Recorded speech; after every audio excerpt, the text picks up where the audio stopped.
या बातमीचे प्रायोजक आहेत हॉटेल बडेपीर, शाखा number 2, Laxmi market, Vijapur West, Solapur. महायुतीने 2.5 वर्षात काम केलाय, त्यामुळे महायुती स्वबळावर येऊ शकते असा दावा विद्यमान आमदार सुभाष देशमुख यांनी केलाय। आज सुभाष देशमुख यांनी पत्रकार परिषदेत घेत अनेक विषयावर भाष्य केलंय। काय म्हणाले सुभाष देशमुख, पहा। यंदाची निवडणूक मला जे यावेळेस जाणवलेली आहे, बऱ्यापैकी विकासावरती चर्चा झालेली आहे।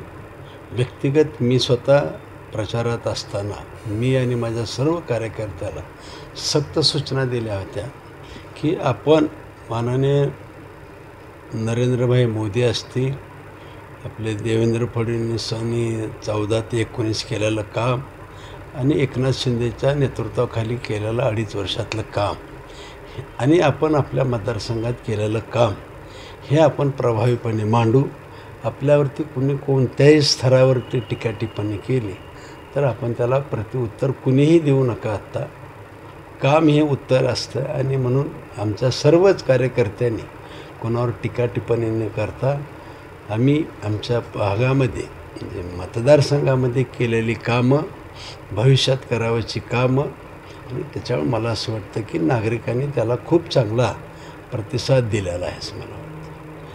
बापू, खरं तर काँग्रेसने ऐनवेळेस अपक्ष उमेदवाराला पाठिंबा दिला, कुठेतरी महाविकास आघाडीमध्ये जे आहे ती बिघाडी होती आणि त्याचा फायदा आपल्याला झाला का किंवा होईल, काय वाटतं? माझं असं मत आहे की काँग्रेसची विश्वासार्हता थोडीशी हळूहळू कमी होत चाललेली आहे। काँग्रेस बोलते काय, करते काय आणि कृती करत असताना आज आपल्याच मतदारसंघात जर विचार केला तर आपल्या पहिल्यांदा जागा वाटप व्हायच्या अगोदर शिवसेनेने म्हणजे उभाटा शिवसेनेने आपल्या दक्षिण तालुक्याची जागा घोषित केली। घोषित केल्यानंतर परत लोकाला तेवत ठेवण्यासाठी, काँग्रेसनं तेवत ठेवण्यासाठी हा निर्णय बहुतेक वरिष्ठ पातळीवरती झाला असल्याशिवाय उभाटा इथली उमेदवारी घोषित करणार नाही। आणि मग घोषित केल्यानंतरसुद्धा केवळ काँग्रेसच्या लोकांनी नादी लावायचं, कार्यकर्त्याला शेवटपर्यंत तेवत ठेवायचं आणि म्हणून काय केलं तर टायपिंग मिस्टेक आहे। आमची काही मतदारसंघामध्ये एखाद्या वेळेस अदलाबदल होऊ शकते, अशा ह्याच्यात परत काँग्रेसला असं वाटलं, काही नेत्या लोकांना वाटलं की ही जागा आपल्याला सुटते ना आपण। विशेष म्हणजे काँग्रेसनं जाहीर केलं, म्हणजे राष्ट्रीय समितीने जाहीर केलं असेल, प्रदेशाध्यक्षांनी जाहीर केलं असेल, त्या ह्याच्यामध्ये सुद्धा एखाद्या उमेदवाराचं नाव घोषित करायचं आणि परत नाव घोषित केल्यावर अधिकृतरित्या झालं असं गृहीत वाटत असतं, कुठल्याही उमेदवाराला वाटत असतं। आणि उमेदवारी जाहीर झाली, फॉर्म भरायची वेळ आली, फॉर्म माझ्याकडे आहे, ही भाषा काँग्रेसच्या नेत्यांनी वापरायची आणि किती दिशाभूल आहे। फॉर्म 11-12 वाजत आले तरी फॉर्म आहे म्हणणं आणि मग एखाद्या कार्यकर्त्यांनी जी तयारी केलेली असती, आपल्याला आता राष्ट्रीय आपल्या कार्यकारिणीनं सुद्धा आपल्याला मान्यता दिली, प्रदेशानं मान्यता दिलेली आहे, अधिकृत घोषणा झालेली आहे, स्वाभाविकपणे माणूस तयारी करत असतो। घोर अपमान केला, विश्वासघात केला खरं म्हणजे काँग्रेस आणि त्याच्यामुळे काँग्रेसची विश्वासार्हता हे हळूहळू म्हणजे कार्यकर्त्याला सुद्धा वाटलं तर वरिष्ठ नेत्याला आपले ही काँग्रेस फसवत असेल, सामान्य नागरिकाला काय न्याय देऊ शकते, ही भावना काँग्रेसविषयी झालेली मला जाणवलेली। महाविकास आघाडीमध्ये जे काही घडतं आहे म्हणजे दक्षिण सोलापूरमध्ये विशेषतः हे आता राज्यातही अनेक ठिकाणी वाद आहेत, महाविकास आघाडी कायम राहील असं आपल्याला वाटतं की ज्या पद्धतीने भविष्य काळामध्ये महाविकास आघाडीतील प्रत्येक पक्षातल्या प्रमुखाला वाटतं किंवा प्रत्येकाला वाटतं की मुख्यमंत्रीपद आम्हालाच मिळावं, मलाच मिळावं, हा हट्ट आहे।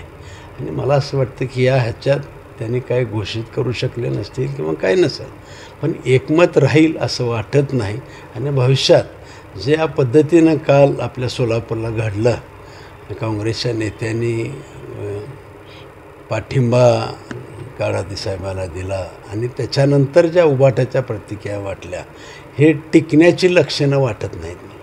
महाविकास आघाडीच टिकेल असं वाटत नाही एकंदरीत। तेच सांगायला ज्या घटनाक्रम घडत चाललेला आहेत, राज्यभरात घडलेल्या घटनासुद्धा आज आपली पंढरपूरची जागासुद्धा खरं म्हणजे प्रणिती शिंदे यांनी बालकेंना दिली होती, परत तिथं राष्ट्रवादी शरद पवार गटाने दुसऱ्याला दिली. म्हणजे काय चाललेलं आहे काय, म्हणजे आणि ही विश्वासार्हता कशी टिकवायची, आणि ही टिकू शकत नाही. राज्याला नेतृत्व देऊ शकणार नाही. मैत्रीपूर्ण लढत म्हणतात ते त्याला. काय कसली मैत्रीपूर्ण लढत आणि काय. काल अनेक सर्वे आले, अनेक एक्झिट पोल आले, त्यानुसार असं दिसतंय की कोणाही एकाच्या हातात सत्ता जाणार नाही आहे. अपक्ष जे आहेत ते त्याच्यावर भारी पडतील, जसं 95च्या सरकारमध्ये झालं किंवा 95च्या काळात झालं. तशीच जर का परिस्थिती आली तर काय चित्र असू शकतं किंवा कशा पद्धतीनं? मला असं वाटत नाही की अपक्षाच्या म्हणजे कोणाला तरी त्याच्यावर अवलंबून राहावं लागेल. महायुतीने जे 2.5 वर्षामध्ये काम केलेलं आहे, जे काय शेतकऱ्यांसाठी असेल, सर्वच घटकासाठी, महिलांच्यासाठी असेल, ह्या सगळ्याचा विचार करता महायुती स्वबळावरती येऊ शकते. सर, राज्यात सगळीकडे महिलांच्या मतदानाचा टक्का मोठ्या प्रमाणात वाढलेला आहे. सोलापूर जिल्ह्यात ते दिसत आहेत ना प्राथमिकदृष्ट्या. काय याचं परिणाम होईल महिलांच्या वाढलेल्या टक्क्याचा, आपल्याला काय फायदा होईल आणि या वाढलेल्या टक्क्यावर कसं पडेल? लाडकी बहीण महिलाचा मताची टक्केवारी वाढली याचा अर्थ बहुतेक ते योजना, जे मुख्यमंत्री लाडकी बहीण योजना जी झालेली आहे, एक समाधान, म्हणजे सरकारवरचं समाधान व्यक्त करण्याचं एक ती साधन म्हणून मी त्याला विचार करतो खरं म्हणजे सरकारवरचा विश्वास वाढला त्याचा अर्थ आहे.